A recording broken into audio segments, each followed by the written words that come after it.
In 1948, the Afrikaner National Party won the national elections, and this quickly led to institutionalized racism in a system called Apartheid. The years leading up to the National Party win included the formation of two institutions which played a large role in the history of South Africa.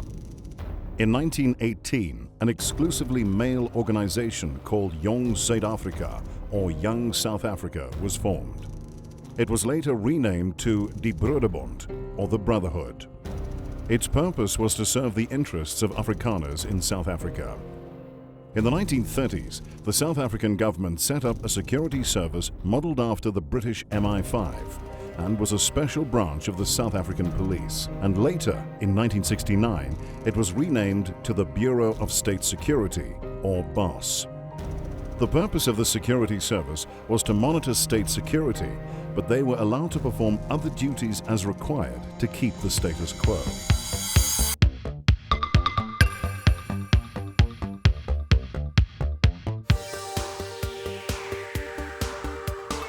Music power.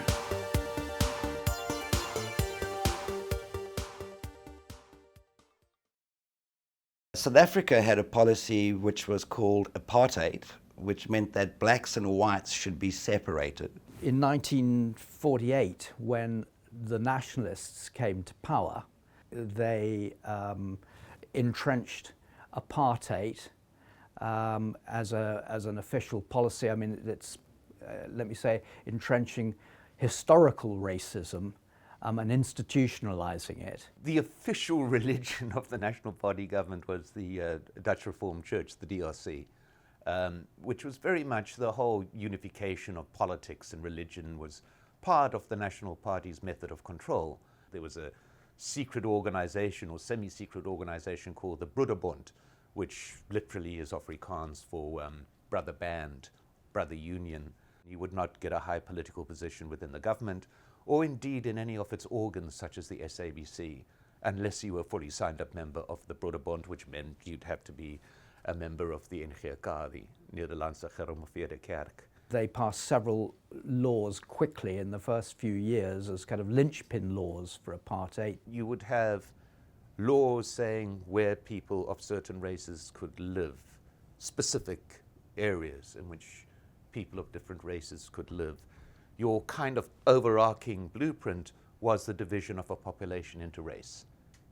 Your African, as it was put, your white, and then your coloreds, as they were called, mixed race people, as they would refer to themselves to, and then subgroups, Chinese, who were kind of seen as other races. And then the laws, possibly as you know, controversial as any, the Immorality Act and the Mixed Marriages Act, which effectively made it a crime to have sex or marry across racial divide. The intention of the government or their publicity was that all of these acts really just separate the races, but they're still equal. Whereas, of course, as we remember from George Orwell's Animal Farm, it was another case of they are all equal, but some are very much more equal than others. Amongst the many policies that the government had in this separation, the apartheid, was different beaches for different races, park benches that were only for the white and others for blacks. And in actual fact, they called them non-whites. We were whites and they were non-whites. You'd have a situation where at first they had bus routes only for blacks. No whites could get on these buses. And then later, in trying to appease the international community, in trying to bring about some kind of liberalization, a black person could get on a bus, but they had to sit at the back. Even in health, there was a discrepancy between what whites got and what blacks got. This led to appalling living conditions in the townships, appalling. They introduced what were called international hotels, whereby five-star hotels could apply, and some five-star hotels in each of the main cities received international status, and this meant that they were entitled to accommodate visiting or foreign VIPs who were non-white. You had people like Dr. Christian Barnard, you had the Shah of Iran, and other famous people there at night, you know, all mingling together. So in that sense, there wasn't any apartheid in the International Hotel. Communications was incredibly important to the way apartheid worked. Apartheid wasn't something that was purely racially based. It was something that was very carefully structured for economic reasons as much as race, as ones of race. So the whole essence of communication was that you control the means of communication. The news that South Africa was hearing at the time was not just censored by the government, but it was created by the government. And you tell the people what you want them to hear. In order to do that, you've got to have sole control over the method of communication, which in South Africa was the South African Broadcasting Corporation. Nobody else had a license. Nobody else could broadcast from within the borders of South Africa itself. To ensure that the have-nots didn't become discontent or even subversive, censorship was inevitable. And of course became more and more rigid as time went on. And it wasn't censorship just of news broadcasting. It was censorship of popular music lyrics as well. You know, anything that had any kind of communist idea or anything irreligious or blasphemous, as they would say, or anything that was immoral, got the chop as far as the SABC was concerned, either banned outright or certainly you know, censored. Artists like Dire Straits, who had contributed to an ANC benefit concert, Pink Floyd. There was a band called Blue Mink who did a song called Melting Pot, which was promoting the idea that what we need is the world needs to be one great big melting pot and that we'll turn out coffee-coloured people by the score. So that was banned from broadcast. The police, purely because of their name, the police were banned by the SABC. And obviously they wouldn't play music from exiles like Hugh Masekela, who at the time I remember had a massive hit, a great song, great tune, Grazing in the Grass. It was, I think, a number 4 in America, wasn't heard in South Africa. I remember we had a guy called Tinus Oosterhuizen, and I'm naming a name now because the guy's passed on.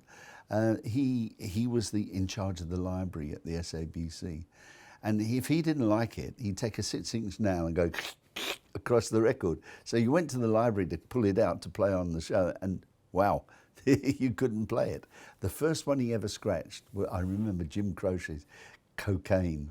Oh, that was a no-go. That was definitely not going to happen. Shame, really.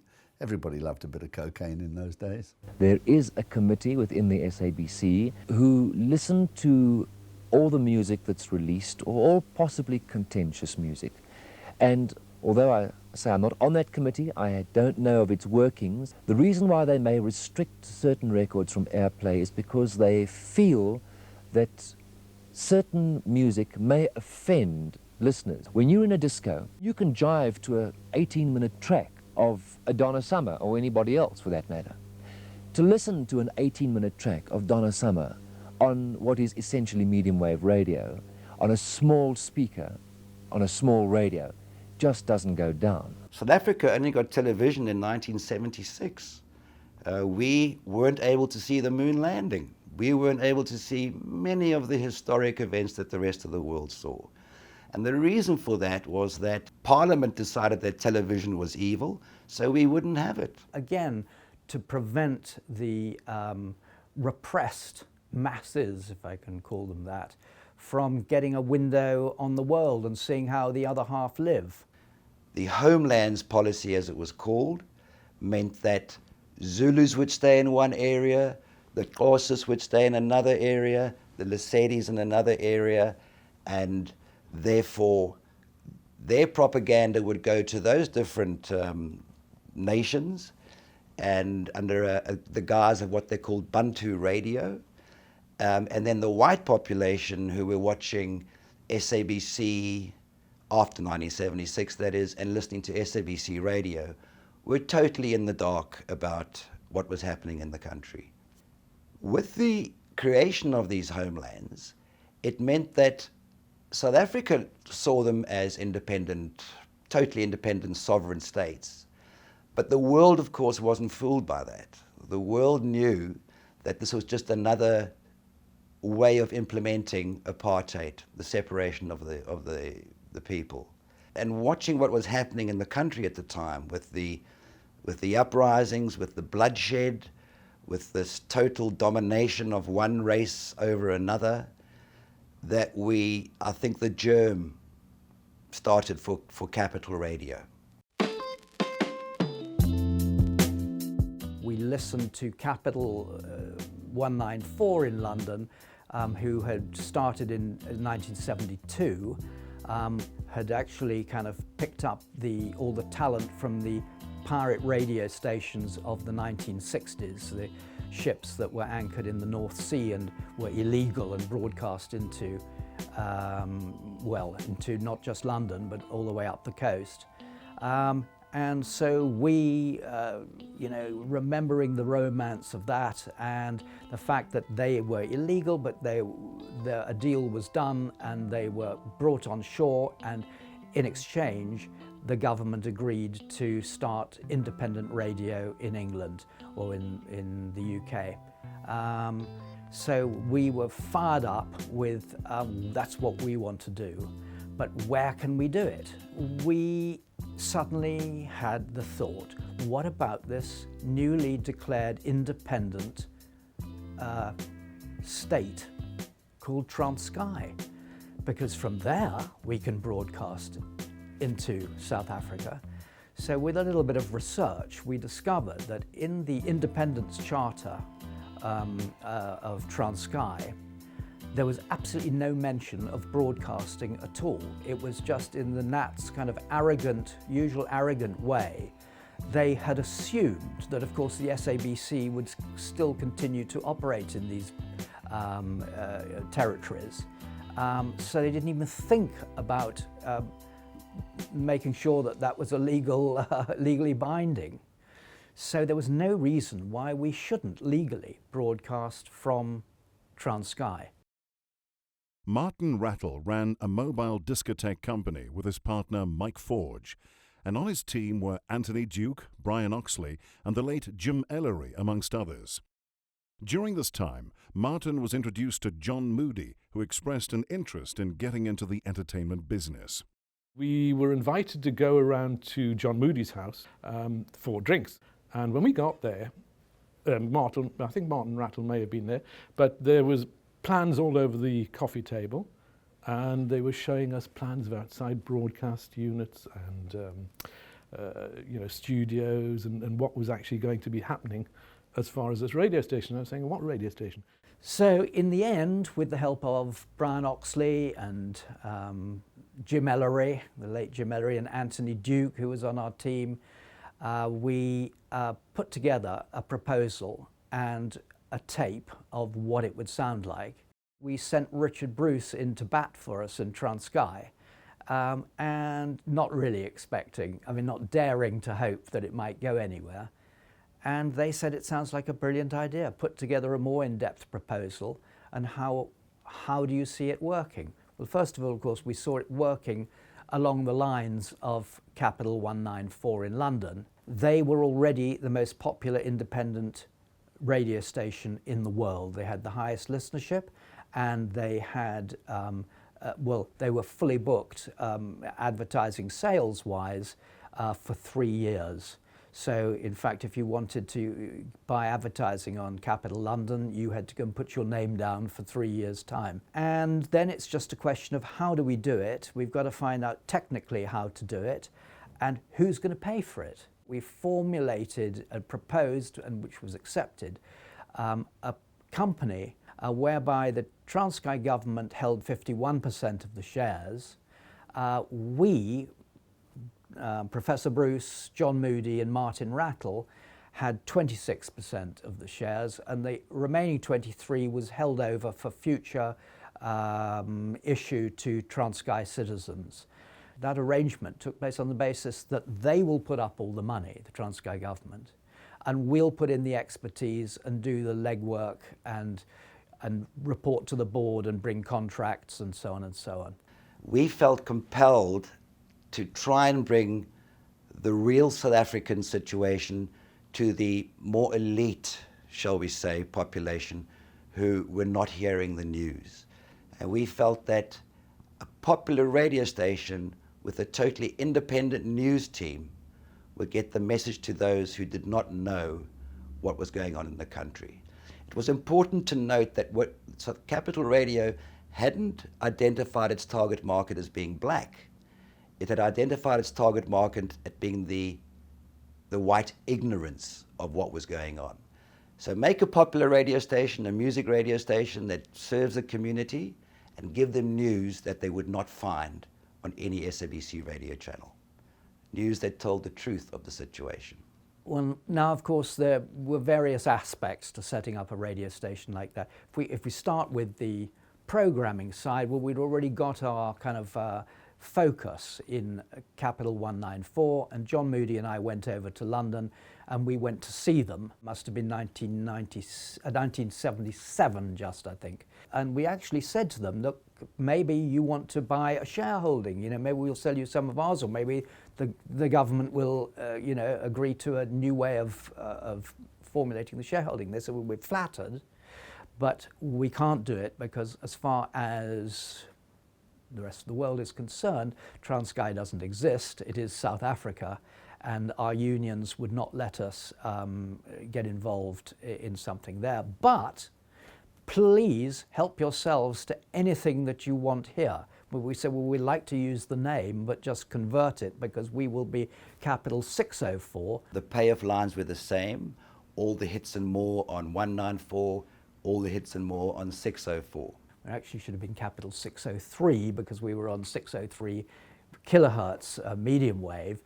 But of course, 603 doesn't rhyme with all the hits and more. So we called it 604. You can't see the difference on the dial. Capital were known for their absolutely tremendous jingles. Their identifying jingles were put together by the lead singer of a very famous 60s group called the Dave Clark Five. And Mike Smith was the lead singer and pianist.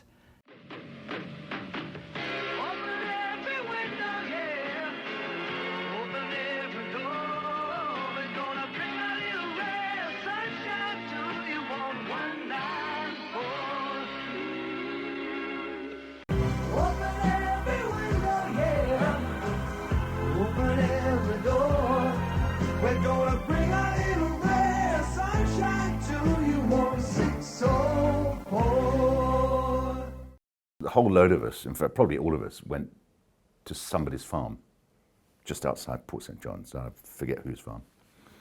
And so we were all there.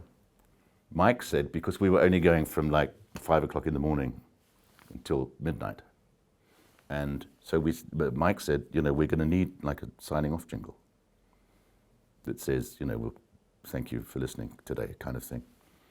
And I was actually tinkling on the piano, just having a tinkle. And he then pulled up a chair and sat down behind him. And it was, he said, play that again. And it turned into, thank you, good night.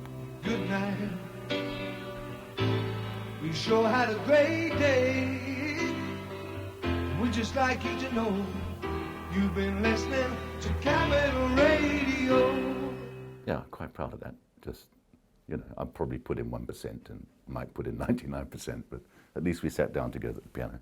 We again got Bill Mitchell to revoice the deep voice drop-in package, especially tailor-make it for us. Nothing but classics from the 70s. Solid gold, #1. When we got permission from Capital London to use their logo, that was for us a prize jewel. And Capital London had a Cockney sparrow as in their logo, and we changed that to a Wild Coast seagull. To us, that symbolized freedom and flying out of this mess that our country was in. Capital London at the time, 194, was the first independent radio station that was opened in the UK. And it was the brainchild of one Michael Bucht. Michael was an Anglo-Indian Muslim who was probably one of the best radio people in the world. And when we approached Capital London, he was busy opening up a capital in Jamaica and one in Singapore as well. Sir Richard Attenborough, the chairman of Capital London, said, no, look no further than Michael Bucht if you need somebody to show you how to do radio, basically. So we got him to agree to a 3-year contract, and he came over to Port St John's to help us set the radio station up, and particularly to program it, to select the staff and to look at available listenership as to what type of programming one should do, basically hour by hour. And then in the spring, I think it was, of 1979, I was approached by a guy called John Whitney, who was the managing director at Capital in London, to get some help setting up a radio station. And he knew me well enough to know that I wasn't terribly keen on the apartheid regime in South Africa. Indeed, I was one of those people who didn't even buy Outspan oranges. And he said to me, no, he thought this was very different, because this one was going to be exploiting the strange rules of apartheid and was going to be an organization that was multiracial and would, in many ways, he hoped, begin to, in broadcasting at least, help change the face of South Africa. Well, I was still a bit alarmed, but I consulted a couple of people in the anti-apartheid movement in England, who both of them were familiar with South Africa. They had connections and/or were South African originally, and both of them said if there was going to be a multiracial radio station that had a chance of making some waves of influencing things, it was a really good idea, so I ought to try and do it. I agreed to give it a go, not to stay there forever, but to set it up and mentor it for about 5 years after it started.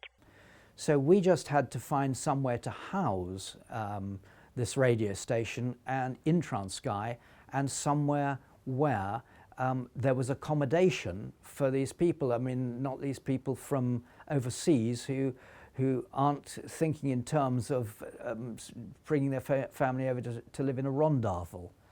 So we found Port St John's. An idyllic spot on the coast. The Umzimvubu River flowed into the ocean there. We set up our studios in the old port captain's house, probably made in the late 1800s, this house. And it was absolutely ideal for the studios. And the other side of the Umzimvubu River was a complex which had been a kind of holiday complex, I think, in the 60s and early 70s, called Ferry Point, which was really rondavels and so on. And we converted that, and we put power in and water, and so that was a major upgrade, and so that it could then accommodate the people who we started to bring to Port St John's in about, I think I arrived there July 1979. I actually went, when I was on the Sunday Express, to interview Gary Edwards about starting this whole new radio station and this new newsroom. And at the end of the interview, he said to me, would you like to come and work in the newsroom? And I said, yes. I got a phone call from Alan Mann. They're looking for a drive time presenter who sounds like Roger Scott. And you're right there, pal, because Roger was my mentor. So I said, okay, fine, put my name down. So I got the job. I flew down to Port St John's, got into Mthatha, got into a rather interesting looking Land Rover, that needed a few spares put onto it. And by the time I got to Port St John's, I understood where all the Land Rover bits had fallen off, because we actually stopped and picked a few up on the way back. And then got to the studios down in Port St John's, did a voice test there, met Martin Rattle, met Stuart Lee, who interviewed me. And they offered me a job there and then and said, can you start immediately, like as of today? I phoned people up in Joburg and said, fabulous, I'm not coming back, I'm here. And in '79, they came to me and they actually flew me down to Port St John's, Tata, and then drove me down to Port St John's.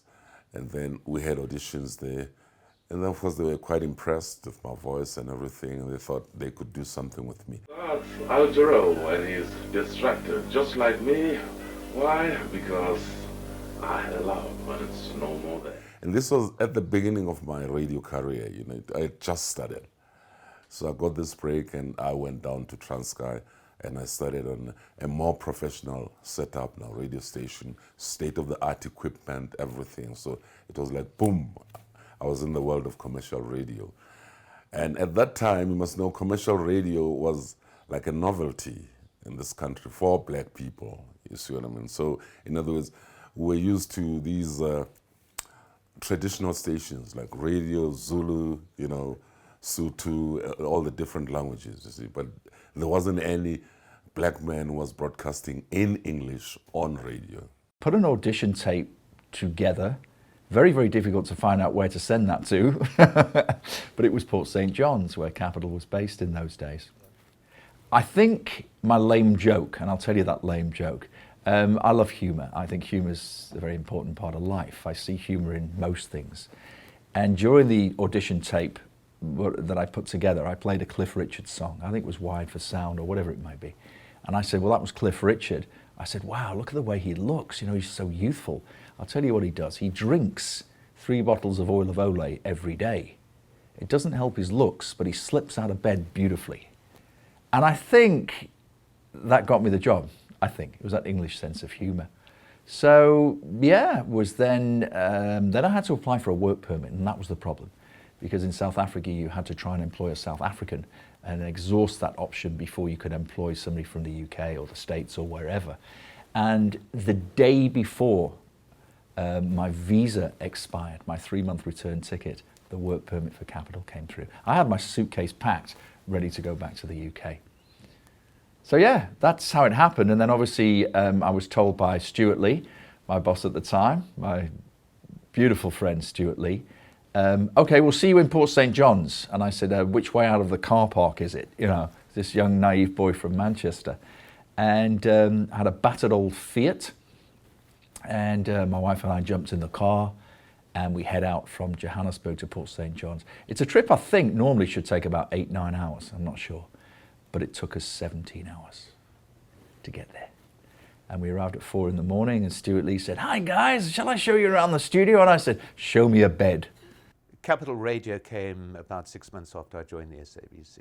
And a whole group of people from what was then called Radio Today, which was the English morning news show, moved en masse to Capital Radio. People that I actually happen to respect and who'd been trying to do their best despite the controls that was such a central part of SABC. So you had people like Gary Edwards, who was the first news editor, Julian Potter, Michael Atelier, Will Bernard, all people who moved and all vastly more experienced than I was. So I thought, okay, went along and spoke to Gary Edwards and said, yeah, well, I'd like to do this. I'd also like to jump and come. So that's how it happened. Once the team was fully assembled, the work began to start and run a new radio station. The atmosphere was one of hard work, collaboration, and enjoyment. There were ups, there were downs, there were, you know, as I mentioned, they brought an awful lot of guys from the UK, straight out of high-tech, what was then high-tech UK, to the jungle.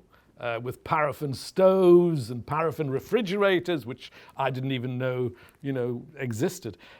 So there was this whole conglomeration of different people, together with South Africans as well. Yeah, it was a wild vibe. It was a wild vibe. We'd mix up with, I had girlfriends, some guys had wives and everything, so we'd mix and have parties almost every day, We're really living rough, but very happy. And we're earning good bread, so we're cool, eh? Every weekend, we would go to Martin Rattle's house. This is Port St. John's. We would go to Martin Rattle's house and we would have a braai, if it was on a Saturday, or Sunday lunch, if it was on a Sunday. I mean, he would spit roast and do everything. It was brilliant.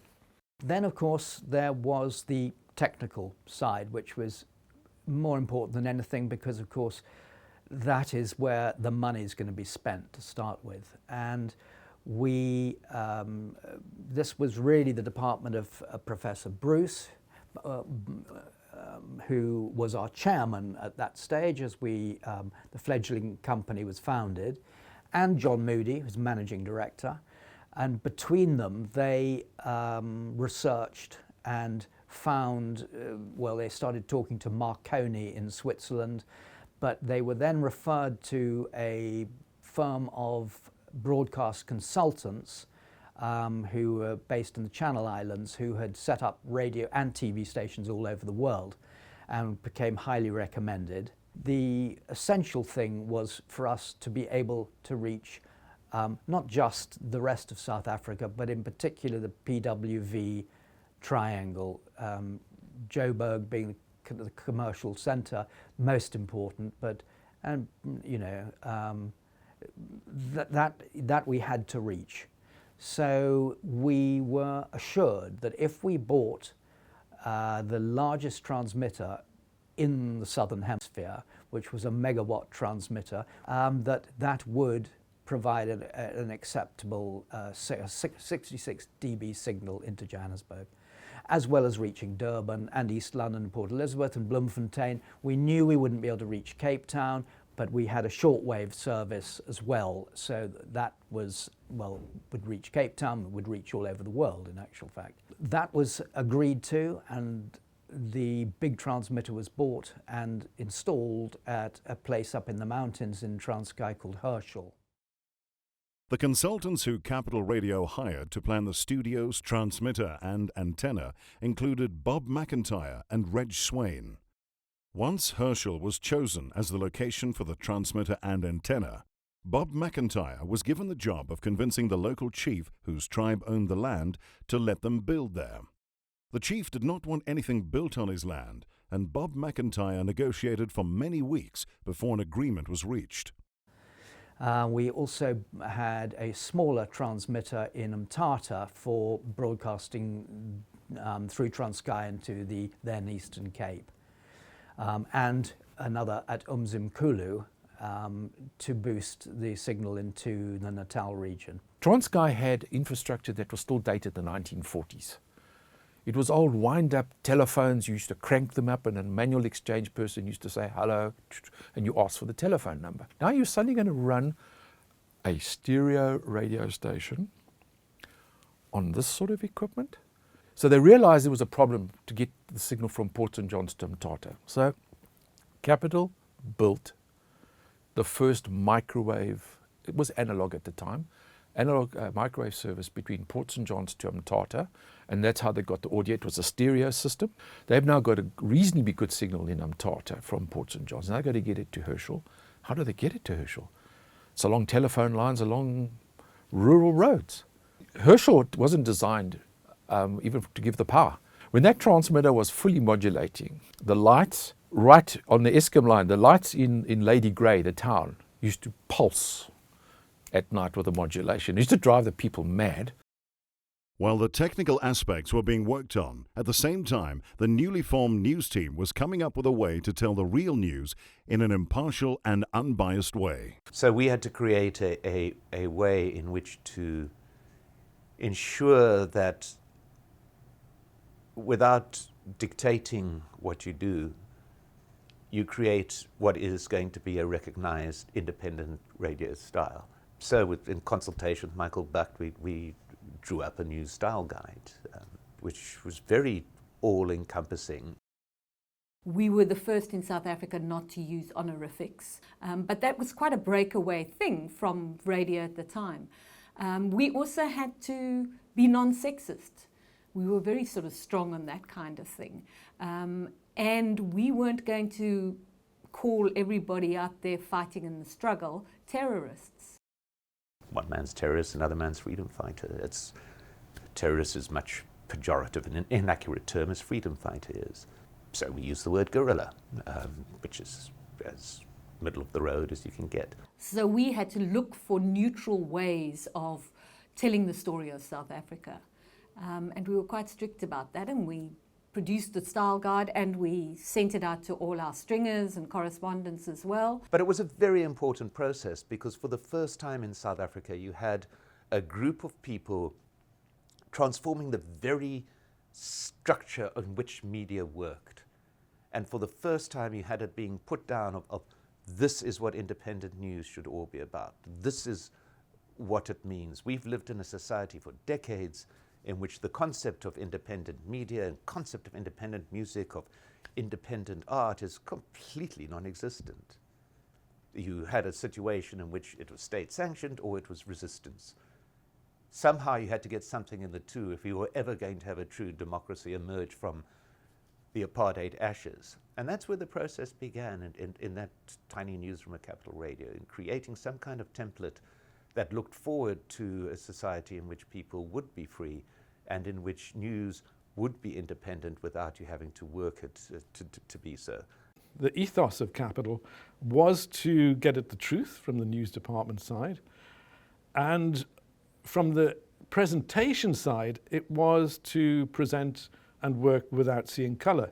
For the first time, we were going to open up a radio station that wouldn't be all white presenters, or as the SABC's Bantu services were, all black presenters. We wanted a mix. Most of the guys who were white on the station were actually from abroad, you see.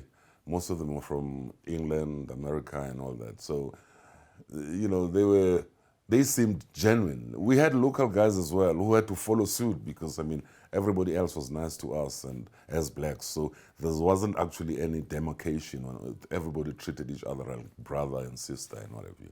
So we were just one big happy family. Capital was more like, you know, much of a mix where we're doing the same kind of work, all of us, you see, being different colors. So it was quite a genuine multiracial setup. And we were all playing good songs, Randy Crawford songs, Crusaders, you know, George Benson, you know, and mixed in amongst all the other white songs that were around. It was just good music and the way radio should be, yeah. We classified our music in rough genres of the white pop, rock, R&B, jazz, and then what we would actually consider to be the emerging crossover music market between black and white. I mean, one must remember that on the ground, under the radar and occasionally being picked up by the South African police, there were people making music, and that was a broader spectrum. But they were getting no airtime at all. There was no outlet for them. And Capital would be that outlet. So I had to meet Michael Bucht, and he was conducting business from his penthouse in Ponte Building in Johannesburg. And he was interviewing everybody there, mainly the DJs. And I went to meet him. And in fact, he was trying to listen and decide what was going on the playlist. And he listened to Johnny Clegg's Jaluka, and I can't remember the actual track, but I remember him saying, "We're playing this." And he just listened for the first 3 seconds, and he said, "This one we're having on." And they said, "Well, it doesn't actually meet the language policy, which was English rather than any other language, because it had some Zulu words in it." And he said, "Never mind, for this song, we're going to play it." And so he deviated from policy for that. And I think Capital probably made Johnny Clegg and Jaluka, because they certainly gave him lots of airtime. An important part of preparing to start a radio station is to practice and perfect your presentation. Leading up to the station going on air, the presenters and news staff did mock broadcasts under the watchful eye of Michael Bucht. I started in 1979 with the dry runs. So I actually came on board before we started broadcasting, and we spent 6 months just acting as if we were in a newsroom. We ran for a full month with dummy runs and mock broadcasts, 24/7. Yeah, we're just doing dry runs, getting lessons from Michael Buck. He had a huge stick, you know. I think he had an accident in his foot, so he used that stick to actually plonk anyone on the head or something like that if he didn't get what he wanted, you know. So he was there even when we were practicing and doing dry runs. He would be there, you know, watching very carefully and making gesticulations like, your mouth wide, you know. He was a very nice but very strict man, yeah. And he knew exactly what he wanted. So we're busy doing the dry runs, practicing, familiarizing ourselves with music and everything. And so it was quite a busy month or two before we actually went on air.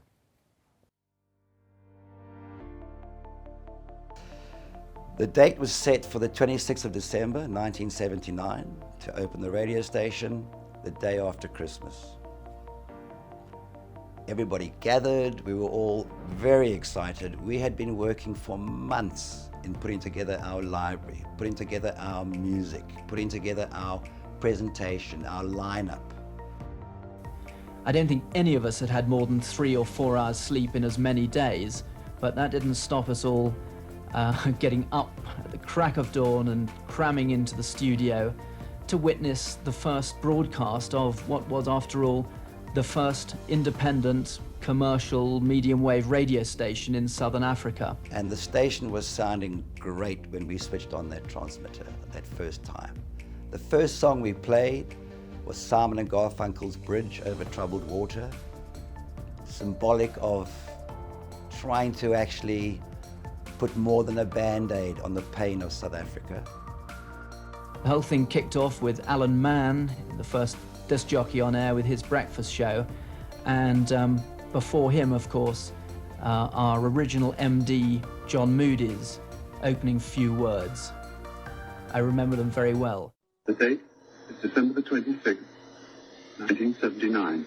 The time, 6 a.m. This is the moment when a dream becomes a reality, and only time now will prove what this reality will mean to the peoples of Southern Africa. This then, from Transkei, for the very first time, was Capital Radio. And 10 minutes later, something happened, and we went off air.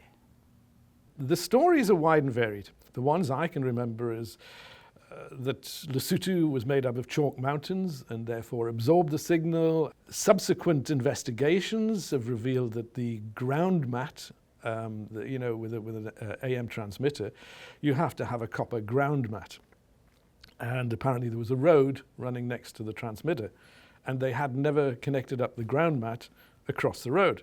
So what eventually happened, you know, I'm not really into the big transmission technicalities, but from what I was told, what happened was the signal bounced back on itself and blew the transmitter.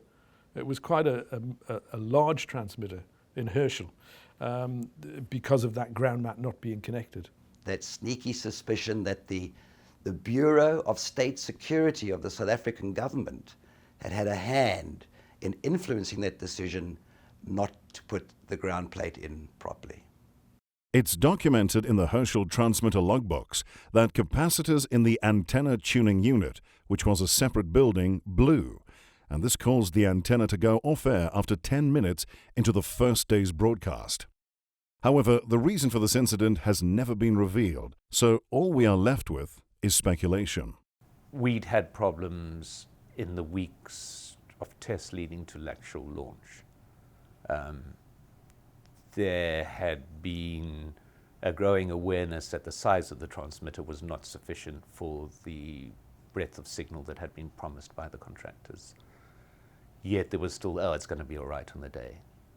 Well, it wasn't. I truly tend to think that it was more a engineering issue than a political one. The Herschel transmitter was brought back on air after the capacitors were replaced. Once it was back on air, it then became evident that the signal was too weak to penetrate buildings in Johannesburg. We were promised by the consultants that we got from overseas through Marconi that we would get 65 dBs into Johannesburg. And they told us that would be an acceptable signal. Nowhere did they suggest who could hear it or in which particular areas or how strongly can they hear it. That was technical, 66 dB, and that's what we achieved. We were told that we promised you 65 dBs in Johannesburg, but we didn't tell you that it wouldn't penetrate a single building. To have a proper, reasonable AM signal in a city, you need 70 dBs, not 65 or less. A medium wave signal travels along the ground during the day. Because of this, the ground it travels over must be a good conductor, or in other words, must have good ground conductivity. Reg Swain from the consulting company didn't conduct ground conductivity studies and based his calculations for the transmitter and antenna on ground conductivity conditions in Europe. This was a fatal mistake because, as it turned out, the Herschel site had very bad ground conductivity. And that is where we first suspected that perhaps there'd been some underhand dealings from the South African government to possibly persuade the consultants not to let us have that strength. So the question was to go to international court, I don't know where it would be, in The Hague, or would it be in Switzerland, or wherever it would be, to fight this issue and to, you know, have a legal team and more money from Transkei to go and fight this and risk losing the case too on that technicality. That, along with the fact that there were whispers that perhaps the state president of Transkei had a different kind of relationship with these people than we knew about, and that therefore he wasn't keen to sue people that he had a relationship with. Again, that's hearsay, if you like, or folklore, but there could be some truth in that, I think. After 6 months and the signal was not put right, had not, you know, been improved to Johannesburg, then the board of directors and the majority shareholders were looking for scapegoats. And so at our board meeting in Umtata at the Holiday Inn on, I think it was June or July 1980, we were surprised, Richard, John and I, when we went to the board meeting, to have the rest of the board saying, by the way, this is Transkei board members, Transkei government representatives, that before we do any business today, we need to, it's a year since we last had this sort of meeting, we need to all stand down from the board and then put ourselves up for re-election before we do anything. And so we said, why? You know, no, it's law, you know, you have to. So we said, no, I don't think we want to do that. No, but we have to. Well, in the end, one of them, I think it was the Minister of Foreign Affairs, took John Moody outside and gave him his absolute undertaking that there's nothing dodgy about this at all. You know, you're just getting paranoid. It's just a formality and everything will be just fine. So John came back in and went, okay, to Richard and I, we can do it. So we stood down, they all stood down, and then one by one we were put up for re-election. Richard Bruce, the chairman, no votes, I mean our votes, but nobody else. John Moody, managing director, our votes, but nobody else. Martin Rattle, program director, no, only the other two. So basically we were kicked off the board. But then they said, okay, but listen, don't panic, don't go anywhere. Stay at the Holiday Inn tonight, because then we'll convene a meeting tomorrow to discuss the way forward. But don't go out of the hotel, okay? Don't you stay in the hotel. So we had a chat amongst ourselves after the meeting and we thought, no, don't like the sound of that. So we actually got in a car quite late, and it was midwinter, and we drove through the mountains and through over to Bloemfontein on the other side. And we caught the first flight back to Cape Town. So when everybody came to the office the next morning, we were in Cape Town. And so there started a tug of war, because the staff in Port St. John said, well, you either return these guys, you know, or we'll close up. And then eventually the negotiating was, well, okay, if John Moody and Richard Bruce won't come because they want to negotiate from a distance, send us Martin Rattle. So they said, you're mad because your life's in danger. And I said, no, I don't believe it would be at all. I think that I have no problem with anybody in Transkei at all, so I have no fear of going back there. And that was actually an emotional time. I remember arriving back in Port St. John's and the staff coming down the hill from the radio station to meet me and carry me on their shoulders back up to the studio, which is probably the most emotional moment in my Capital Radio history. After Martin Rattle, Richard Bruce and John Moody fled to Cape Town, sometime later they returned to the radio station after more negotiations with the Transkei government. Firstly, there was where did the blame lie for the failure of the transmitter, and who was behind this. And it was, amongst us, it was already thought that there was a big influence of the South African government. And we were proved totally right a few weeks later when Transkei government insisted on owning 100% of the radio station, which was in effect forced on them by the South African government, because the South African government supplied the Transkei with its finances, controlled its economic output, controlled its trade. And they were compliant. They were compliant to such a degree that the managing director of Capital Radio, John Moody, was summoned to a meeting with the new regime, shall we say, from Port St. John's, which was on the coast, to the capital of Transkei, which is Mthatha, which was probably about 90 k's inland. John said, okay, we were all thinking, oh, well, something's happening, this is good, you know, let's hope there's some resolution.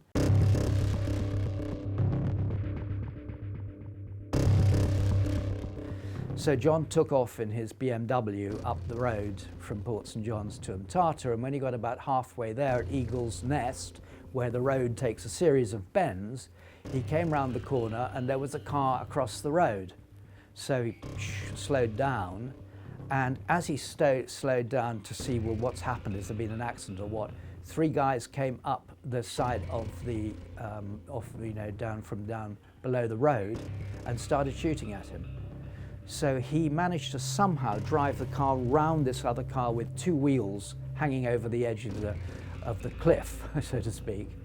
And he drove and he drove and he drove, and we don't know where he drove to. I still don't know to this day where he drove to, but then he started phoning from somewhere distant. It might have been Durban, or it might have been Bloemfontein, or it might have even been Johannesburg by that time. And to kind of threaten that he would go to the Sunday Times unless this happened and that happened and that happened. Which didn't happen because already, as we were saying, I think that board of directors had already taken good lessons from the Nationalist Party on how to procrastinate and how to put off till tomorrow, which you don't have to make a decision on today. So, yeah, John was lucky to be alive. I mean, one bullet very nearly hit him. It was only about an inch away from his head. There's no question that Transkei, at least, was riddled with people who worked for the South African government, even though they theoretically were independent Transkeians.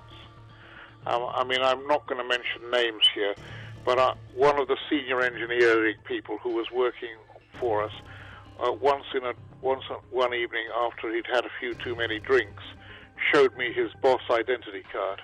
So I'm aware that there was more going on than met the eye. There was always the belief that we had state security spies in the office. My position on that was, look, there's no point in speculating about it. Let's just assume that there are. We have got nothing to hide. We just carry on and do our jobs as we see fit. Don't even, I wouldn't even talk about the fact that 100% certain somewhere among us is a spy, but what does it matter? There's nothing to hide. There's nothing that we need to be scared of or concerned about. I've heard stories that was there a boss agent on the staff of Capital Radio or close to it, and was this part of the reason why our signal wasn't what it should be, or whether there was any, undermining our, our technical ability. When we set up, the chief engineer was a guy called Ralph Williams. He was our first engineer. When he left, John van Hoogstraten was appointed as chief engineer. We were very hopeful he'd now be able to drive the whole thing of getting the thing sorted out and getting us on air as we should have been. But he'd worked for the SABC, and I don't know who his contacts were. I don't know whether he may have been a Broederbond member himself. He definitely had contact with people in the South African government. Yeah, no, there's no doubt. He had to leave the SABC. They asked him to leave and take up that post, and they built him a brand new house in Umtata for that. But I think we all put a lot of pressure on him, and still we didn't get results, and so we weren't sure whether we could criticize him for incompetence or for deliberately dragging his heels. But I know there was a lot of argument and a lot of discontent that we weren't moving forward and that he was in charge of the technical department. So one must form one's own conclusions, I think. That signal was so bad that look, if it was incompetence, it was pretty gross incompetence. This wasn't just something Jerry built in South Africa. This was supposed to be a sophisticated transmission system that had met international grades for a particular type of signal to go over a particular reach. It didn't. There was no option but to redirect our transmitters and get two new ones, in fact, one spreading north from the most northern part of Transkei and one going south from the most southern part of Transkei, to look after the city of Durban and the city of East London. That was the compromise that we had to make, which also meant cutting our costs dramatically in terms of regional representation around the whole country. It was a compromise that we felt was still commercially viable. No matter how the South African government would try and stop us, we continued. We continued to fight for the right to broadcast, and we continued to fight for the right of the people to hear the real news as it was. The following we had at Capital would put up with it. And they told us that. They told us that we know what a problem you're having. We know what a battle it must be against the bigger forces. But trust us, you've got a following that will last forever.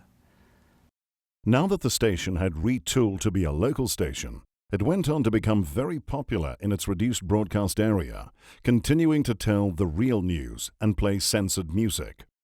The station's listenership grew, and they were involved in many local activities and causes, and took part in many local trade shows. Well, bearing in mind, before Capital Radio graced our airwaves in 1979, we really had the state broadcaster, the South African Broadcasting Corporation, as the only option. And when Capital Radio launched, amongst great fanfare, I think, in the country, it really, it was something that I think most South Africans, especially those who were on the progressive side, welcomed with open arms. There was this cult following, and there is still to this day. You see more and more people, you had no idea that, how many people actually would go and find the station. The brand was so strong, 604, clothing people used to wear, bikinis to the beach and proudly display their T-shirts and stickers on cars and their bags. So it really was something that defined South African pop culture, especially in the 80s. It made us proud to wear a name and a brand of the radio station on our T-shirts and on our bags. And as a listener of Capital Radio in the 80s, I must be honest, I did harbor some dream of at least meeting presenters from Capital, let alone eventually one day sitting in one of those studios at South Beach in Durban and touching the same sliders that the legends before me had touched and played such a significant role, just not in my upbringing, but I think defined an entire generation of people. which is why, decades later, this radio station is still remembered, still loved, and still desired. There were two aspects to Capital Radio which captivated me. One was the quality of DJing. In the early 80s, it took us away from, Radio Port Natal and Springbok Radio and those sort of radio stations, where the DJs sort of spoke down to you. Capital Radio was radically different for the better. And it really had a profound effect on my life and on our lives as youngsters growing up, because we didn't have anything like Capital. Under apartheid, we all lived in our own little areas. There were, group areas. The Indians lived in one area, the blacks lived in another area, the whites lived in another area. And we never really interacted with other people. But when you listen to the radio station, everybody sort of interacted together. People phoned in white, black, colored, Indian, blue, green, pink. Everybody phoned in. I remember Alan Mann on his breakfast show used to have a thing called Capital School Time, I think it was. And different people from different schools wrote letters to Alan Mann. And I sort of just listened to him read out those letters. And we sort of learned, the different circumstances that different people endured. Different conditions, particularly amongst the blacks. This guy had to walk so many kilometers to school, etc., etc.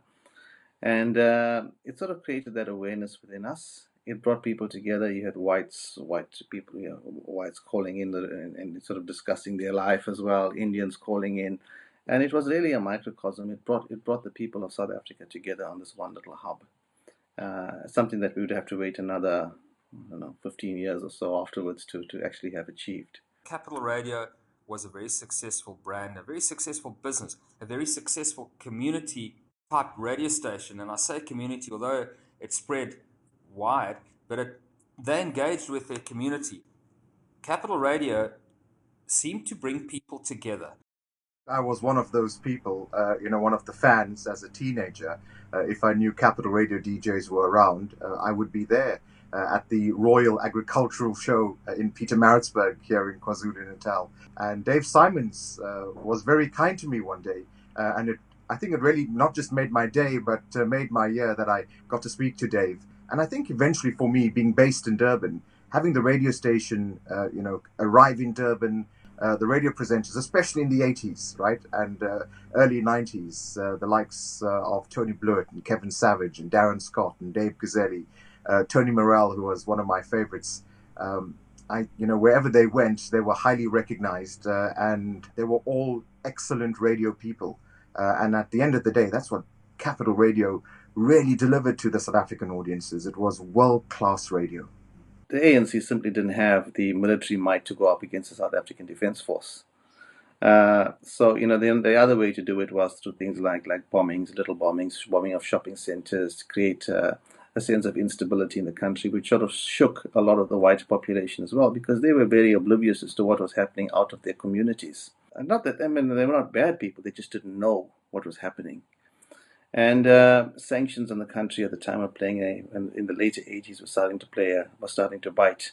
So I think what Capital Radio also did was it acted as a medium that sort of pulled a lot of these things together. It created that awareness, And I then got to an age where news became relevant in my life. The content of the news was fantastic. It told us what was going on in South Africa. It told us what we weren't really accustomed to hearing. What we weren't privy to those kind of stories. Well, they weren't stories. It was news, relevant news items. So it created this. It gave this impression of a country that was sort of united in saying, "Hey, we need to end apartheid." And it was a glue that sort of helped pull things together and integrate things, because with the news broadcasts of actually telling the people what is happening, as opposed to the SABC stations, which put a negative spin onto everything or a positive spin onto everything.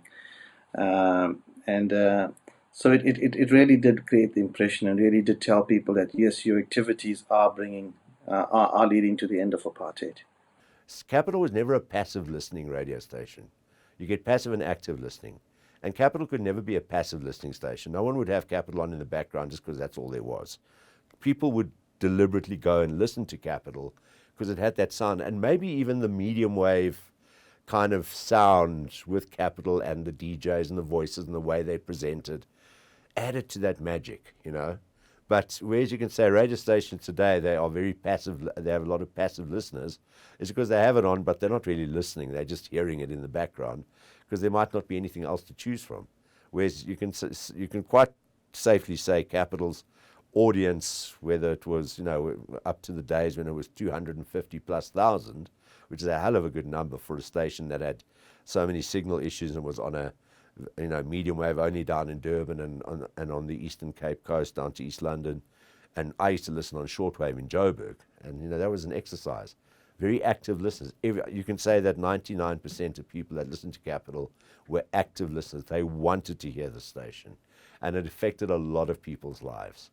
And I think that also got up the government's noses that people were actually going to find the station, to listen to it, and of course with the news and the way that was packaged and the message that, you know, the news brought across, just got up their noses even more. When you got into friends' cars, you know, Capital Radio was playing.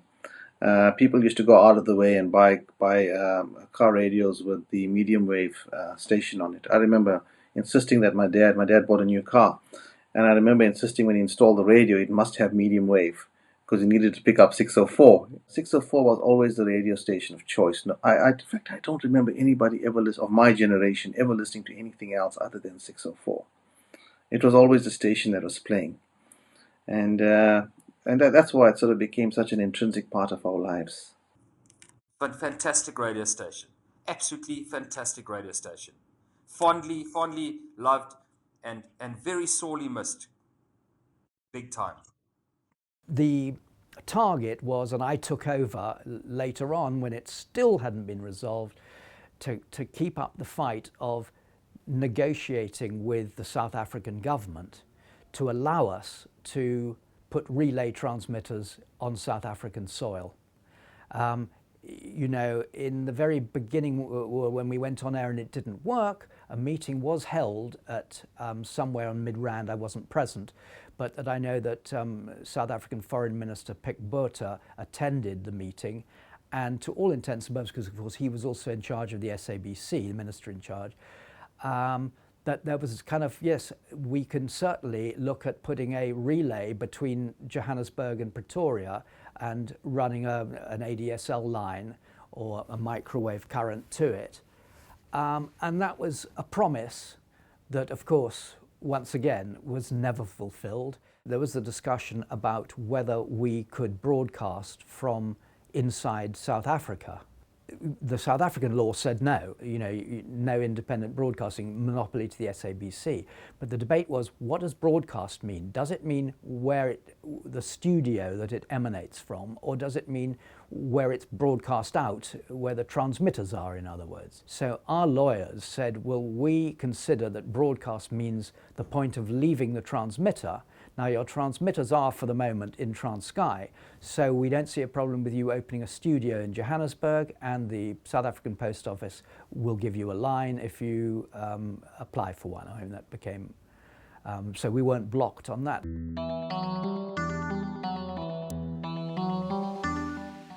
The reason we moved to Joburg from Port St. John's wasn't really a political thing at all. It was because we were all going crazy.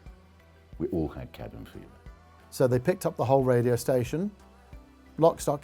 They moved every single jock and their home and the radio station, the studios, the library, and moved everything up to Johannesburg to Mill Park Gallery.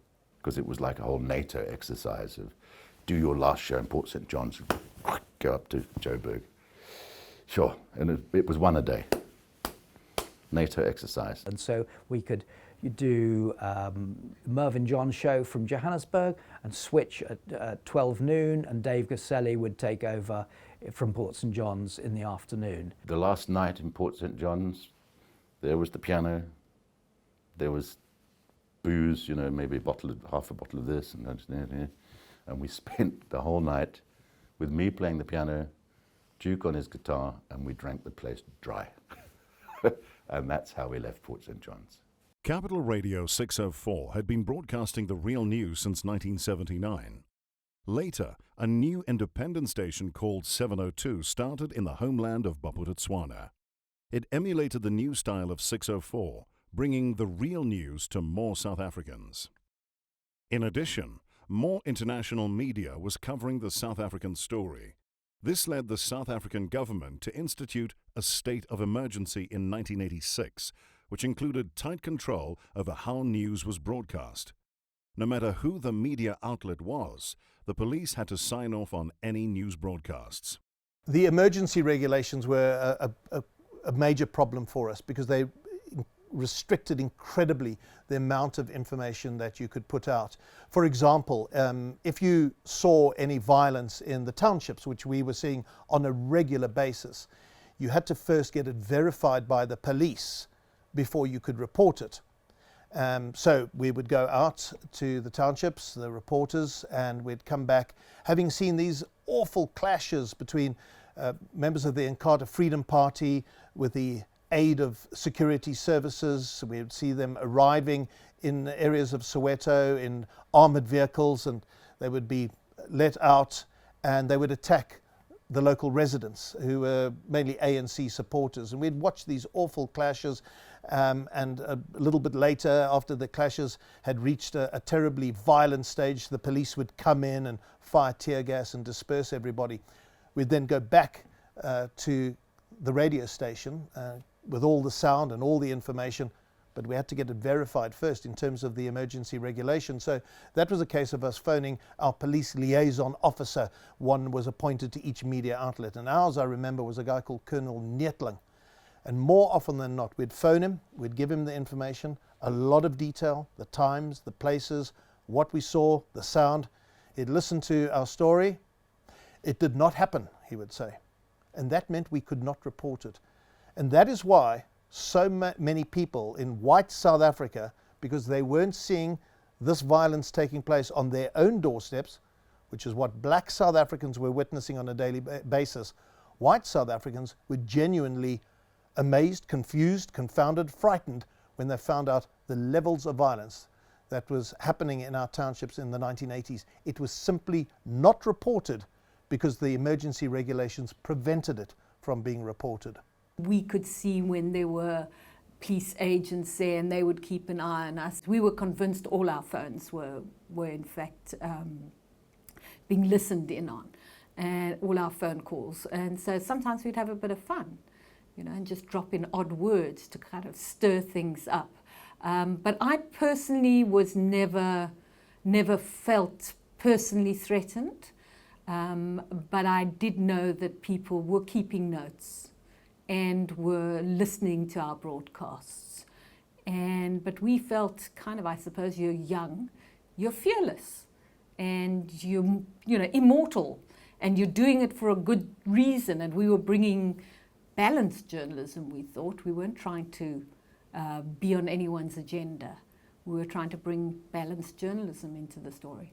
There was constant communication from the ANC guys in exile with the newsroom. We had the playpen where all the DJs sat, and I had the desk right in the far right corner, which happened to have the nightline on it. So anytime reception had gone, that phone would ring, and people would have to answer that phone. So I'd come off air, I think it was 7 o'clock in those days, 6 or 7.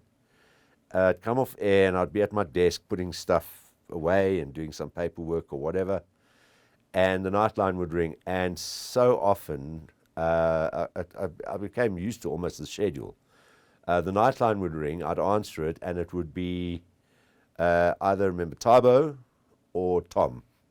Thabo Mbeki or Tom Sabina from, I think it was Lusaka or Harare, calling to speak to Zahed or David or James, somebody in the newsroom. And I'll never forget the one day James Lorem, I think, coming to me and saying, listen, if you get a call on the nightline and it's either Thabo or Tom Sabina or one of these guys, please just ask them to hold on because there might be unwelcome guests in the newsroom. And I'll never forget the one day this actually happened. I was sitting at my desk. These two guys walked in to the radio station, and they were clearly security police. They walked into the newsroom, which they used to do regularly, come and check the news bulletin, stuff like that. Nightline rang, and I immediately knew who it was. So I just said, please, can you hold on? And these guys were in there for 10, 15 minutes. Because I was carrying on doing my thing. no names mentioned, and then they walked out, went out the front door, and then I said, "Hello, you still there?" "Yes, I'm still here," and put Thabo Mbeki through to the newsroom. We never knew whether our phones were actually tapped or not, being bugged by the security police. And then on one particular occasion, we found out it was the case because we had inadvertently quoted a banned person. And it was quite a bizarre way in which we found out. We got a phone call on our news line from somebody who didn't identify themselves, but had told us that a man called Libon Mabasa, who at that time was a political activist on the run from the police, and this person phoned us to say that Libon Mabasa had in fact been detained. So we went with the story. We knew this was a credible piece of information, but we didn't attribute it to anybody. We just simply said Libon Mabasa has been detained and gave a bit of background to the fact that he'd been on the run and a bit of his political past. And then got a call from the security police to say, "You've quoted a banned person." So we got the transcript of the bulletin out and a recording, and we said, we've quoted no banned person here. In fact, we've quoted nobody. And the security policeman said, "No, actually the person who phoned you was the banned person." And that's when we knew that we had our phones tapped, that they were listening in on our conversations.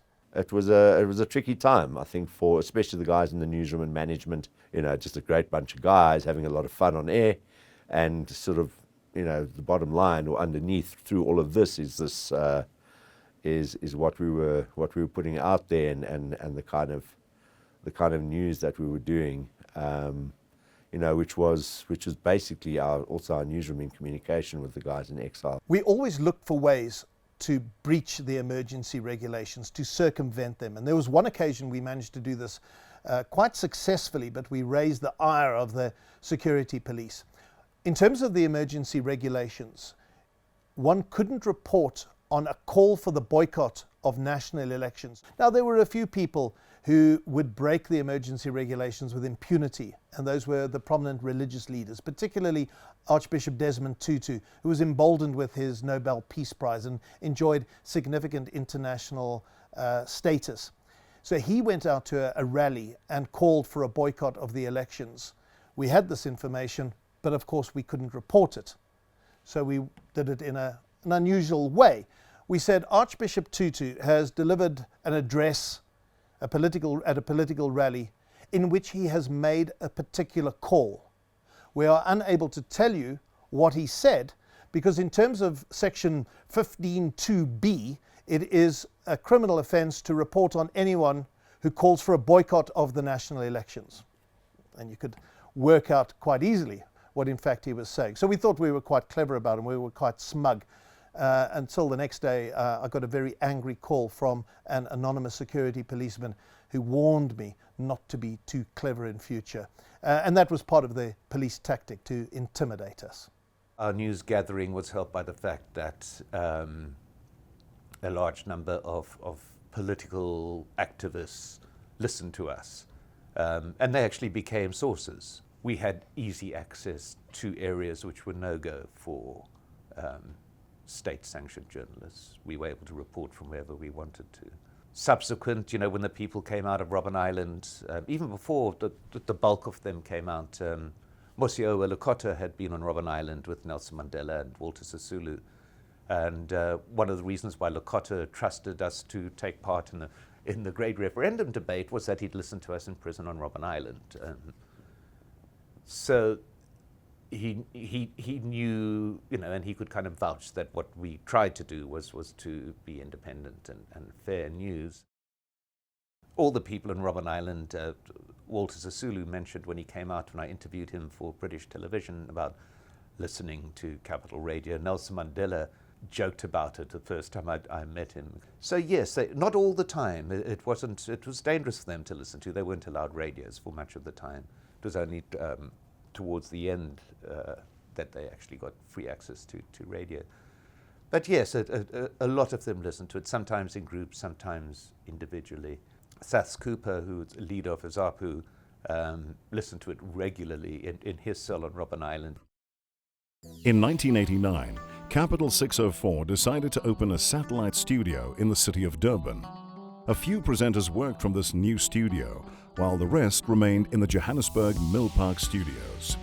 Kevin Savage phoned me, and I was working at a hotel down in Cape Town, and he said, would you like to come back to Capital and go on the breakfast show and do the breakfast show Monday to Friday from the new studio that we're going to build at the workshop.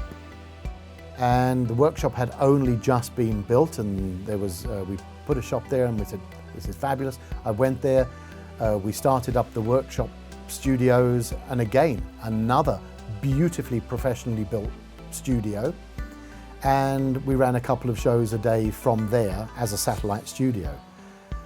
Another 1 year later, they all decided, let's move out of Mill Park now and move to Durban. Let's go back to our audience.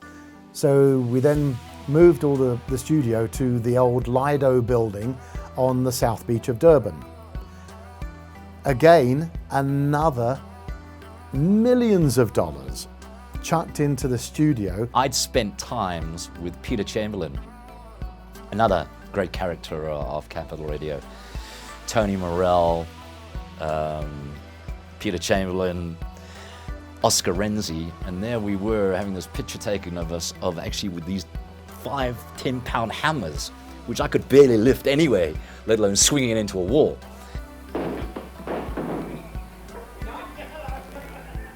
We really kind of got stuck into the construction of the studios. So they were absolutely fantastic. They had such an open plan space for all the presenters to be free and do what they did. But the most important thing of it all to remember is we were physically the only radio station broadcasting on the beach. So every day we used to go to work and we were going to the beach. It doesn't get better than that. You know, when we moved to Durban and we were on the beachfront, and in the early 90s before I left, you know, I know how many efforts and how strongly people were trying, from Martin to Anthony to Barry to all these guys were trying their level best to, you know, to make sure Capital was there and in the front of the queue if things ever changed and stuff, and even trying to see if we could, you know, just make it a better signal and a better scenario and environment to work in and have a radio station in. I know how much they tried and how many meetings we went to and you know, how many times they tried to lobby this one in government and that one. Without knowing the details of that, you know, I knew this was going on. In 1991, the ANC organized a huge seminar in Holland called Jabulani, Freedom of the Airwaves, whereby a future scenario had to be worked out that once there was a democratic government in power, what would the broadcasting scene be like? Considering that the Nationalist Party had kept it very sewn up to spew government propaganda out. So this was an opportunity in Holland for all of us to get together. I went over as a representative of the commercial sector, and there I met ANC officials, and as we hammered out what we could see in terms of the commercial, the public, and the community sector of radio and TV, I spoke to the ANC and told them of our plight, of what we had to go through to actually get a signal. And then eventually we organized a meeting with the ANC. There were three very top people, Carl Niehuis, Paulo Jordan, and Jill Marcus. And we told them of our trials and tribulations, and they promised to do something about it, that they'd bring it up with their National Executive Committee. And it didn't go anywhere. It so happened that after a period of time, perhaps up until 1992, it seemed that nobody wanted Capital Radio to really be there because they were speaking the truth. Their news was genuine. Would this be an impediment to the new government? At a time when Capital 604 needed the most help to gain listeners and stay on air, an unfortunate event occurred. An unnecessary programming change driven by misguided management called Afritude was instituted. So the Transkei government was still feeding money into Capital Radio. Martin Rattle just said basically I think he'd done his time, and Anthony Duke also. All of these guys just started to leave because unfortunately we just weren't able to get the numbers up. We weren't broadcasting to anywhere near enough people. I was spending New Year's Eve in Umtata with old friends from Capital Radio, and we were drinking, and somebody I didn't know was sitting next to me in front of the fire, the braai as it is there, and he said to me, "I know who you are." He said, "You're David Smith. You used to work at Capital Radio." Yeah, that's me. "Have you been listening to Capital Radio?" he asked, "since you returned to South Africa?" "Yeah, I have been. Of course I have been. Well, I used to work there. What do you think of it?" "Well, I don't think it's very good. I think it's actually irrelevant what they're doing." Why is it irrelevant? Because Capital Radio has 7 FM transmitters in the Transkei, 2 medium wave transmitters in the Transkei, should be broadcasting to people who pick up that FM signal. But it's targeting basically white surfers living in Durban. I have nothing against white surfers. I hope they're having a good time. But they weren't listening to Capital Radio because it was coming through on a scratchy medium wave signal. A good idea. I mean, I don't want to make it all sound very bad because the news service was fabulous. And if you like top 40 pop music, that was very good too. But they weren't targeting the people where the transmitters were. And I rambled on to this guy for quite a long time about what I thought was wrong. And then he asked me, what should it be like? And I talked about making it relevant to the people of Transkei. And he said, very late in the night, probably the early hours of the morning, "Very interesting. Would you mind putting that down on paper and bringing it to my office tomorrow?" That's when I thought it was a good time to ask, "Who are you?" He said, "I'm the Minister of Finance in the Transkei government." New Year's Day, he was sitting in his office. And I said, "I've written down what you asked me to write down." And he took the paper, and he didn't even look at it. He put it on his desk and said, "Major General Bantu Holomisa has authorized me to give you Capital Radio to do with it what you said you would do last night." Well, in hindsight, it would have been great to have seen the market research that David Smith and the others who, saw a vision in this Afritude format. I'm not too sure if there was any, specific market research done. I don't think so, because the market research probably would have said those same listeners in the Transkei who want to listen to African language stations would be listening to the African language stations that the SABC were providing. The reason why Capital Radio drew an audience, especially in the Transkei, is because it offered something different. It offered something aspirational. It offered a format that the SABC weren't giving. And importantly, it delivered independent radio news, where we had the likes of Oliver Tambo being interviewed from Stockholm in Sweden, where we provided news that did not fall foul of the state censorship machinery, as the SABC had to provide South African audiences. So if those local Transkei audiences wanted to listen to a more African radio station in a language that spoke to the demographic of that region, then they would have, because there were African language services. So David Smith sadly managed to convince the powers that be.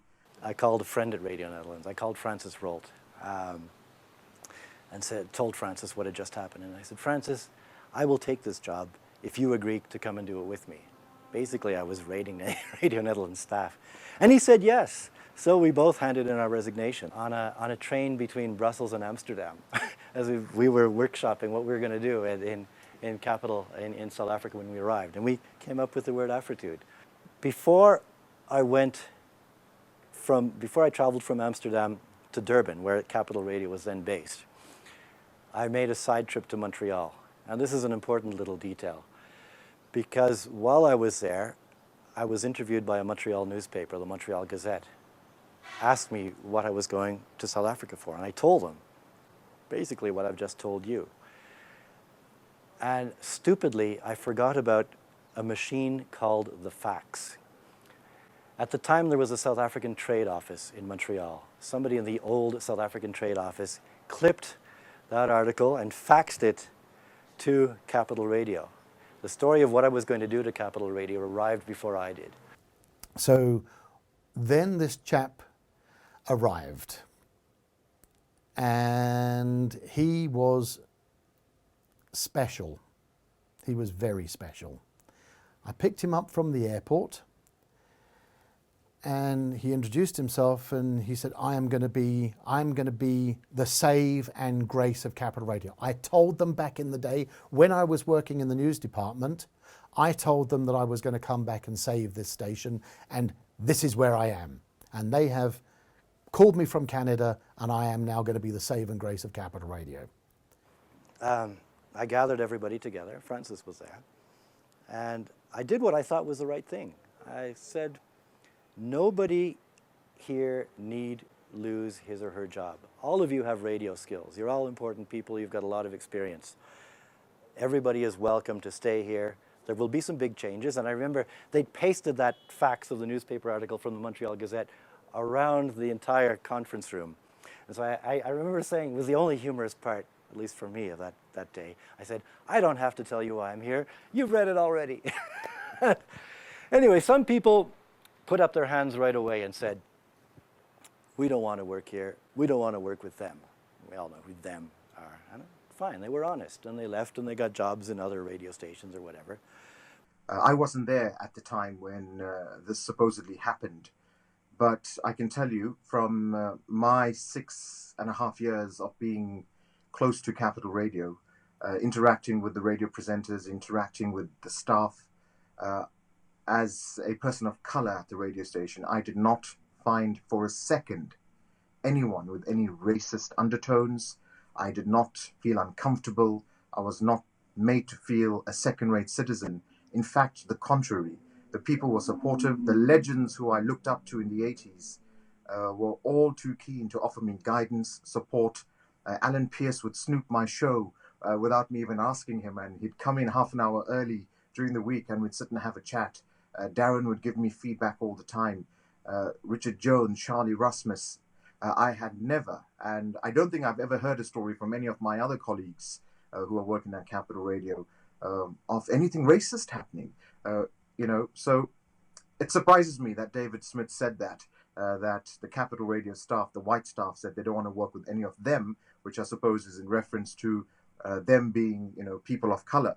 But the reality is that, from my perspective, I didn't encounter any of that. And I'd be surprised if anyone else did. But as I said, I wasn't there when this supposedly happened to David Smith. But in my view, I'd be immensely surprised and shocked if that story was true. But most people did what most people do. They try not to lose their jobs. They said, we're with you, David. We want to be part of this news station. Some of them truly were, but many of them weren't. So we all worked with him for the first couple of weeks. And then he started making these crazy notions of, right, I want you on air. You're going to be on from 7 till 9. Steve Bishop, you're on from 2 till 4 in the morning. Alan Pierce, will sort of mix you in wherever you need to be. And we were then put at these odd times, and he was bringing in these complete unknown people. He changed everything. Because he couldn't, so far as fire all the white presenters, but he did make life incredibly difficult for us. He took me off the morning show and he put me on to the evening show, Monday to Friday, playing African jazz music between 9 and 12. And I loved this radio station so much that I wasn't about to be bullied. And we ran Capital Radio right up until the day that they decided it was now going to change to Capital Radio, the station with an Afritude. And we all went to work normally on that last day, and then the next day we all got to work, and at 6 a.m. he changed it to the station with an Afritude and put this lady on who'd never been on radio before, and she just absolutely died a death.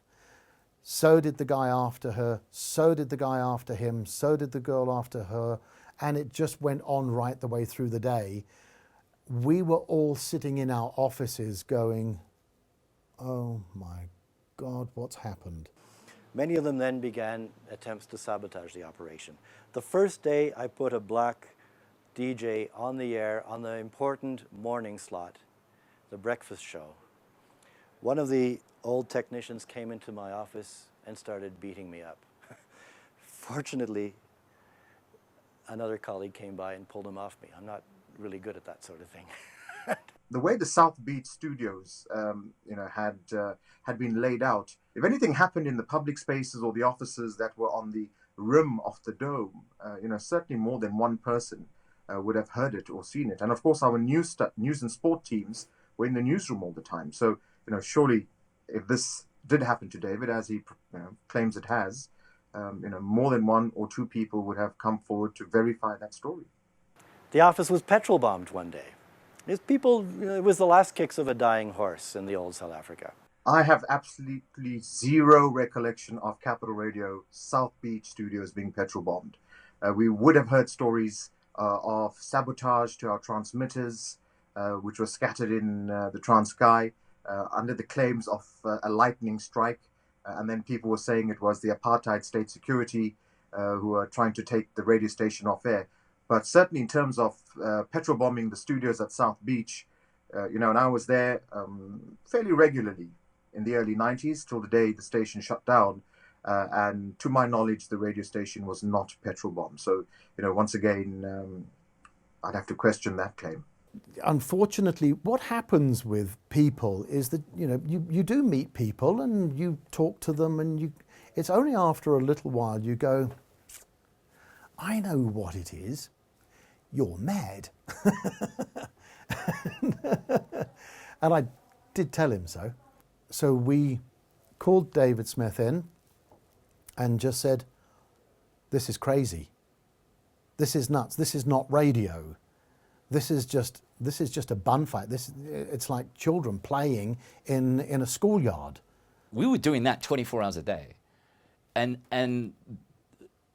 the problem with that is that we were getting constant feedback from our listeners, and it dwindled. We lost radical numbers in such a short space of time that we eventually had nobody listening to us. But I saw that and went, oh, I was worried.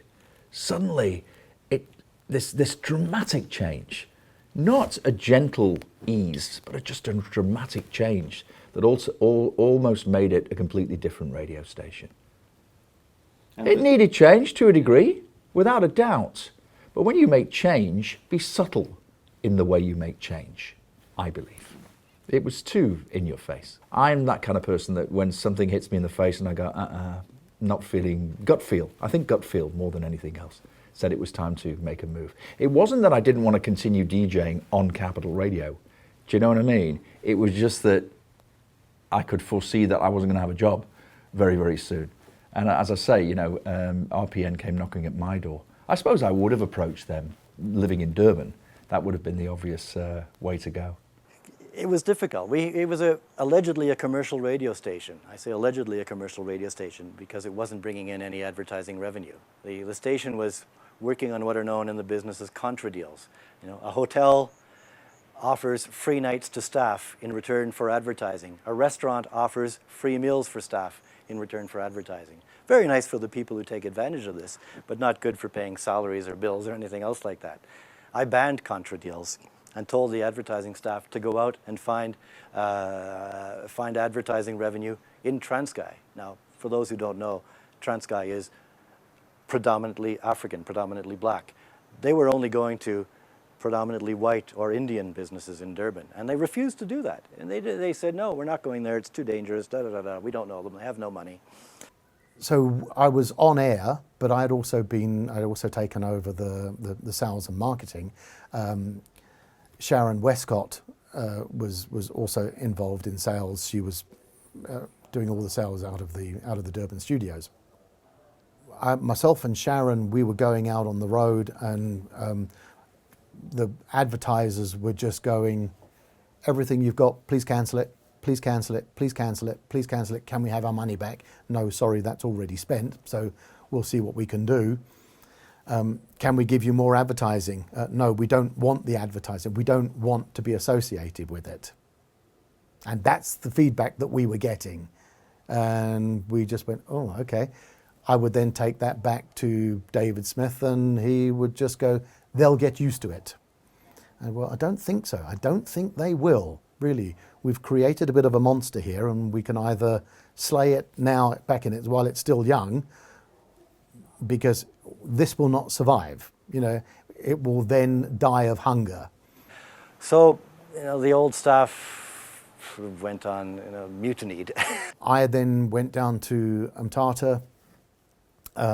We spoke to the powers that be, myself and Sharon, and we had telephone calls regularly, virtually every day with Mthatha, saying this is going to go horribly wrong. There is no more money. We are not going to be able, everybody's cancelling on us. We cannot sell this. So then they had to try and get rid of David Smith. And it was how radical was he becoming, what was his motive and what was his end game. And what he had told the people in Mthatha was not a lot of what he was actually doing in Durban. So the next thing, he was gone, but I believe that it did cost a lot of money for them to get him out. And then put Capital Radio back, literally. So it had gone on for 3, 4, 5 months as this Afritude thing. And then it went straight back to the old Capital Radio. But then we had to try and start peeling all the stickers off, you know, all the little colours from around the Capital Radio sign on the studios and outside the building. And okay, let's get that down. And does anybody know what happened to the old one? Yes, I think it's in the stock. Okay, let's get that back. Really, we'd upset too many people by that time. Certainly all the advertising agencies, that was like the point of no return. I went to visit the Capitol studio, Steve Smith. This is when they were in that old cinema thing, the big thing. Steve Smith was on air. And they had that carousel with the commercials. That thing that went round the commercials, all numbered. Three commercials, that's all they had. Then it just got to the stage, basically a year after that, there was just no more money. The Transkei government were feeding the money in. We weren't able, the transmitters were not being improved, we were not being granted FM status anywhere. The signal was still relatively bad in Durban, but you've now got to remember that the apartheid had already happened and gone, and now the SABC stations had all been granted these new FM status all over the place. Convention for a Democratic South Africa, or CODESA, was an agreed-upon document that described how South Africa would transition to a democratic country. One area was broadcasting, where it laid out exactly how radio and television stations would transition into the new South Africa. As the new South African government was formed, the Independent Broadcast Authority, or IBA, was formed to open the airwaves, but also to obey what had been written in CODESA relating to broadcasting. At the time, Capital Radio wasn't doing too well, if I may be absolutely blunt about it. They had relocated to Durban, and I think they had a programming called Afritude. This was a whole new thing, and frankly, they were in debt. It was at about the time when Mandela had been released, CODESA was in action, and it was as a consequence of something that happened at CODESA that we made our pitch for Capital Radio. I went into government at the same time as President Mandela to set up the first equivalent of a Federal Communications Commission, which we called the Independent Broadcasting Authority, and our job was to open the airwaves. The consequence was, as a result of the IBA, who had only just been formed at the time, agreeing with CODESA that there would be a grandfathering clause for stations that had already established a relationship in South Africa. And they said they would give a grandfather clause for a particular date, and of course I can't remember the date now. But if they were broadcasting at that particular date in one particular footprint area, they would then be grandfathered automatically. You had to prove that. And I went off immediately to see Dave Cherry, who you may recall was the senior engineer at the time. And he said, yeah, we were on air at that time, but not only into Natal, we were broadcasting live into the so-called PWV, what we now call Gauteng. So it was into Pretoria, Johannesburg, and the environments, Vereniging, and we said, fantastic. So we put in our pitch on that, and we put together a very strong consortium. We were all quite excited when word came out that Malcolm and a consortium were looking at taking over Capital Radio. It's not that we had a problem with Major General Bantu Lemisa or any of the board of directors out of Transkei, just that, we realized the radio station needed funding to take it to the next level. We realized it needed a vision and leadership that would fight for the radio station to have at least FM in KwaZulu-Natal and other parts of the Eastern Cape. We had FM transmitters in the Transkei. That would have been the right time, really, because the broadcasting landscape was changing.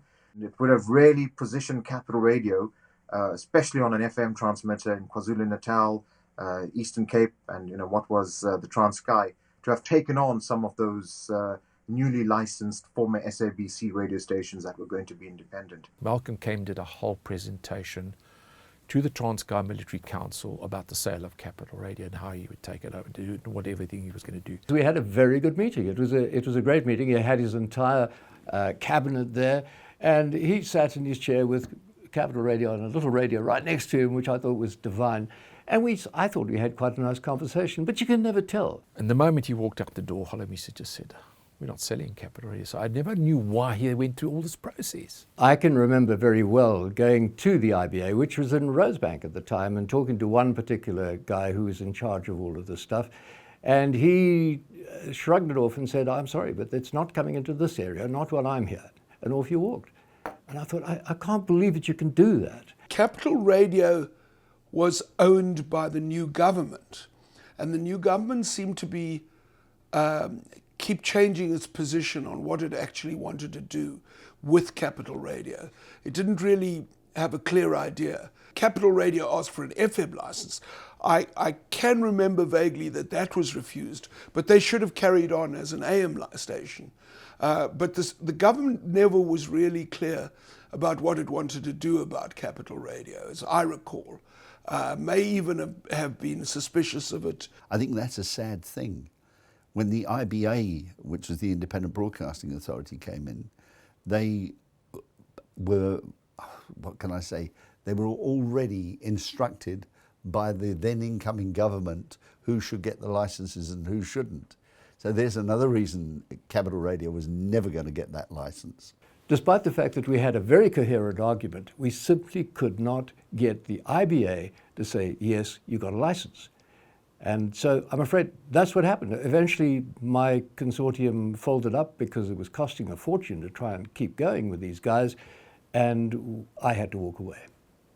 One of the urban legends that exists around Capital Radio and its demise is that its then opposition, which was East Coast Radio as it is today, did a little bit of this under the table, and maybe, I don't know, it's talked about. But there was certainly the dirty tricks department was at play when it came to the demise of Capital. There were some who argued very strongly that it was a product of the Homeland system, and as such it should not be allowed to continue in a post-Homeland scenario. Then there were those who, particularly with an interest base in KwaZulu-Natal, politicians, who wanted their own radio stations and went out of their way to actively block Capital application for a signal, Capital being very strong in KwaZulu-Natal at that particular stage and a very strong signal. And there were those whose economic interests were not served by the radio station continuing. It may have been better for them to start from scratch. We tried. I don't know at what level discussions went because we weren't privy to it. But internally, as a staff, we formed the Save the Capital Radio campaign. And we all got together and gave ourselves positions, or responsibilities rather, to try and do, and we wrote to certain bodies and institutions saying why we should be allowed to have an FM broadcast license. By that stage, there were very few of us left. And I remember that Steve Smith and Sharon Westcott, bless her, she could sell ice to an Eskimo. Stevie and her went out and we tried to secure the people that we lost. I think they deserve a medal because I think we got back around about 80,000 listeners, which was fantastic in the short space of time. I remember in mid-1996 there was a period where we were not paid, and they claimed that there was no money to pay the Capital Radio staff. I didn't know whether that was a ploy to get us to stop working and shut the station that way. But I think over those 2 or 3 months when there was no salary being paid, we kept the radio station running. And we had these reassurances from government that they're well aware of the role that Capital Radio had played and they will sort it out. And to their credit, we did get paid and, we were back paid and the monies came in. But that was just a false sense of security because, within 4 or 5 months after, they had shut down the radio station. So, whilst we did get paid and they settled us, I think they did a much bigger disservice to our country and to the people of our country by closing down Capital Radio. The clock was getting closer to striking midnight. We were being told that on this day and on this time, your radio station is going to be shut down. And there's nothing that you could do about it. So then there was panic. And then everybody was scuttling around. We were forming more committees and getting involved in what could we do? We're getting on our hands and knees and who could we go to? And there was nobody to go to. There was nobody that would take us seriously or listen to our plight. The day before, we were still hopeful. A group of us had written a letter to the minister urging the minister to please reconsider. We thought there would be a stay of execution. There were petitions. We had members of the public even calling the minister's office, both in Cape Town and in Pretoria. And through the day, whilst there was a level of sadness, there was still this immense hope that there's no way that this government that we helped fight for is going to shut us down. It was thick. It was just thick. It was fuzzy. I mean, the word emotional has been used ad nauseum. And I was doing the last breakfast show. And you know what? It's as much as we like to be seen as men, and men don't cry, I found myself during Links, which was so silly, sobbing, absolutely sobbing because of what was about to happen. But all through that day, there was just a camaraderie of special individuals and people who'd come far and wide to be part of that one day, that last day of history. And Kenny Maestri and I were then asked to co-host the final show, which was the afternoon drive show. And even in our planning of the show, we thought, well, we'll structure it with, reminiscing about Capital Radio, talking about day one.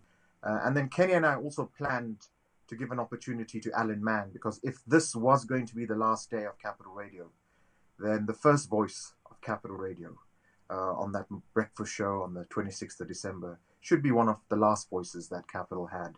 And obviously Bridge Over Troubled Waters was the first song the radio station played, and we said, well, if it is the last day, then let's sign off with that.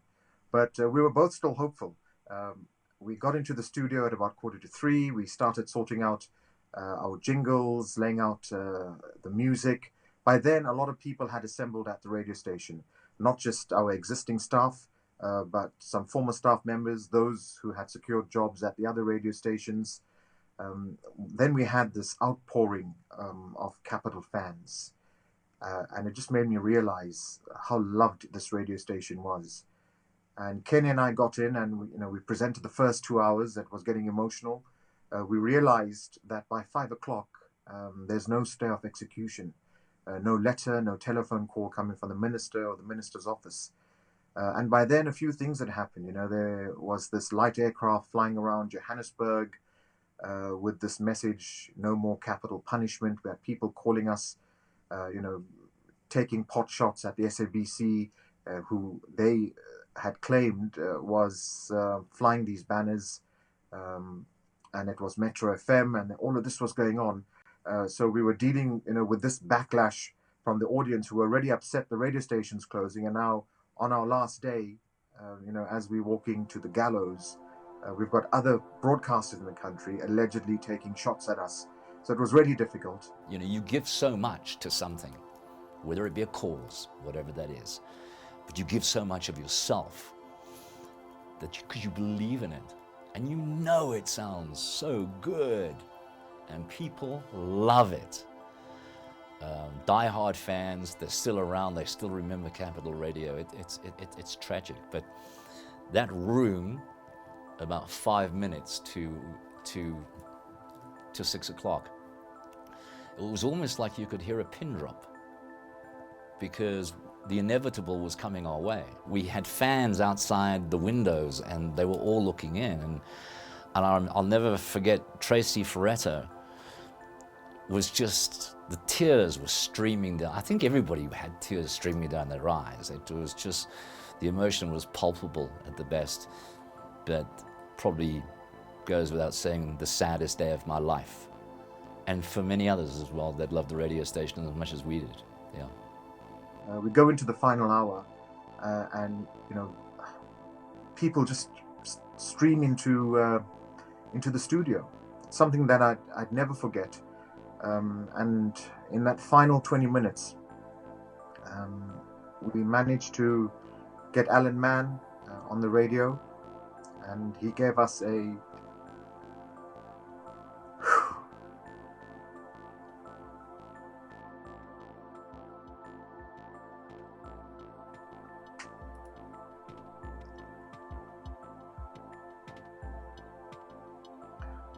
heartwarming message, and I think that's when I knew this is it. Kenny and I prepared to say our goodbyes. We lined up Bridge Over Troubled Waters by Simon and Garfunkel, played the song, dropped in the final sting, and being true professionals, we wanted to wrap it up at 6 p.m. because that was the end of our show. And once that happened, the signal was cut, and that was it. I didn't even have a chance to clear my desk. We were ushered out of the building fairly quickly. But in those final 10 minutes, newspaper photographers, journalists, staff members, listeners, family, friends, and when that last jingle played, it was just the most emotional